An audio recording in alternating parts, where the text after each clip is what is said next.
जा मेरे घरों दफा हो जा।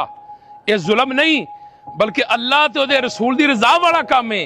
जे तू नमाज नहीं पढ़नी ते मैनू तेरी कमाई दी कोई लोड़ नहीं। आज तो बाद तेरी इस घर दे विच कोई जगह नहीं।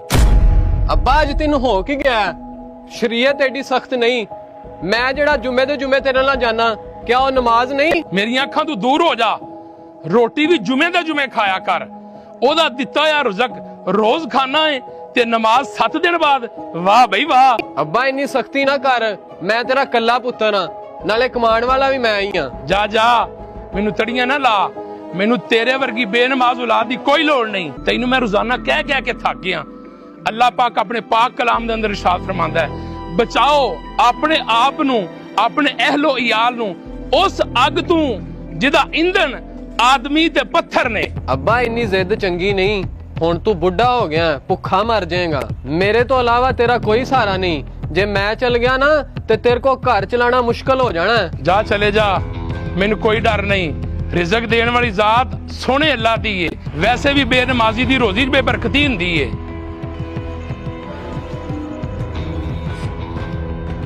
मैस खैर ते है यार, बड़ा परेशान लग रहे हैं। बस कुछ नहीं ज़ाहिद, बस यार अब्बू ने नमाज ना पढ़न की वजह तो घरों कढ़ दिता है। हैं यार इन्नी सख्ती?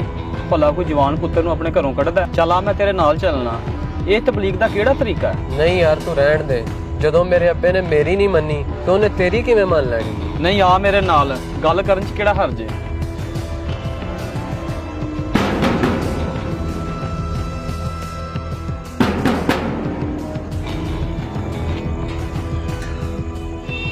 चाचा जी तुसी सियाणे बयाने हो, मैनू थोड़े इस जज्बाती फैसले की समझ नहीं आई। मेरा पुत्र तू अपना फलसफा जिहड़ा इन्हां नूं अपने कोल रख। इहनूं मैं बड़ी बारी समझाया है, ये बड़ा ही ढीठ है।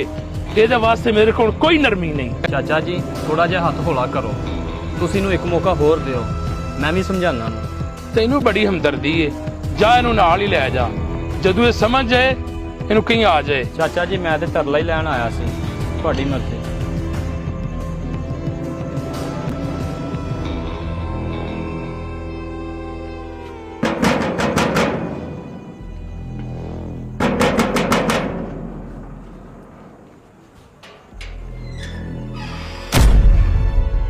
अब्बा हुण जान भी दे, थुक दे गुस्से नूं। इन्नी रात दा टाइम हो गया, अब फड़ सेब ते केले, जाके सारियां जियां च बैठ के खाने आ। जा ले जा फड़। असां हुण तेरी कमाई दी कोई शै नहीं लेनी। भुखे मर जावांगे पर बेनमाजी दे हत्थ दी कोई शै नहीं खावांगे। तुसी ना खाओ पर घर वालियां दा की कसूर है? तेरे विच किन्नी आकड़ है। नमाज दी नीयत नहीं करदा, बार बार सानू रोटी तू डराना है। रोटी देने वाली मेरे रब दी जात है। अब्बा जी मैं बेनमाजी जरूर हाँ पर तुहाडा नाफरमान नहीं।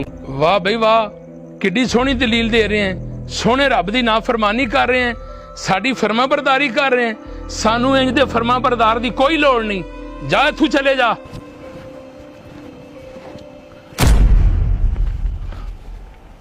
ਚਾਚਾ ਜੀ ਉਹ ਵੇਖੋ ਅੱਲਾਹ ਪਾਕ ਨੇ ਖੈਰ ਕਰ ਦਿੱਤੀ ਹੈ। ਤੁਹਾਡਾ ਪੁੱਤਰ ਸਾਡੇ ਤੋਂ ਵੀ ਪਹਿਲੇ ਨਮਾਜ਼ ਵਾਸਤੇ ਮਸਜਿਦ 'ਚ ਆ ਕੇ ਬੈਠਾ। या अल्लाह तेरा लख लख शुक्र है। आ वेख लै ज़ाहिद पुत्र, रिजल्ट तेरे सामने है। जदों अल्लाह दी रज़ा दे वास्ते अपनी औलाद ते सख्ती करांगे, उन्हां दी दुनिया भी अच्छी हो जाएगी ते उन्हां दी आखिरत भी अच्छी हो जाएगी। मेरा पुत्र तेनू घरों कड्ढण दा ऐ ही मकसद सी कि तू नमाजी बन जाए। कुर्बे इलाही दा बेहतरीन जरिया नमाज है। नमाज नबी करीम सल्लल्लाहु अलैहि वसल्लम दी अखां दी ठंडक है। नमाज तो बगैर बंदा किसी काम दा नहीं।